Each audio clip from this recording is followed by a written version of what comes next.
हे नाव सांग बेटा. काय काय फरक पडला हिला?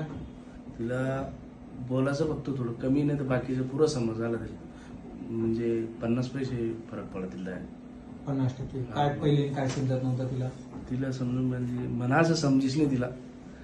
जे काही समजा आता काही बी समजा तिला ते लगवीचं याचं त्याचं लगेच संडास जागेवर पुरं हा म्हणजे पुरं क्लिअर लगा आता 50% समजायला लागलं. फक्त बोलणंच ती थोडंसं कमी आहे, नाही तर मग बाकीचं म्हणजे पुरं बुद्धीमध्ये तिला फरक घरात दिसायला हा लागला तिचा. बुद्धी म्हणजे आता हे 3-4 महिने झाले गोळ्या, हा. 3 महिने गोळ्या, हा त्याच्यामध्ये तिला बुद्धीमध्ये समज 50% वाढली. वाढले लगवे संडासचं तिला कंट्रोल यायला लागलं. क्लिअर लगे.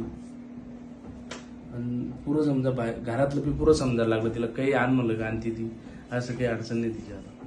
पहिले ऐकत नव्हते. नाही तिचा तोंडातला ते सलायवा निघत होता, ते लास्ट तोंडाची लाळ बंद निघत झाली होती. बंद झाली. बंद झाली ना. हा समज वाढली तिची, हम्म. चंचलपणा कमी झाला. आणि थोडी बुद्धी बी थोडी हुशार झाली तिची थोडीशी. फक्त तिचं बोलणंच थोडं कमी आहे. बोलणं म्हणजे अजून बोलतं नाही तिला म्हणा काय ते नाही काढायचं. बोलणं पण आहे. इकडे ये बेटा, तेव्हा ते काय नाव म्हणते दाखव तुझं, जीभ दाखव. जीभ दाबू तेजल. जीभ दाबू. ओके, तुझं नाव काय? तेजल. तेजल कोण आहे? कोण आहे तेजल? तुझे का? सांग ना, मी जीवन सांग. तेजल कोणाचं नाव आहे?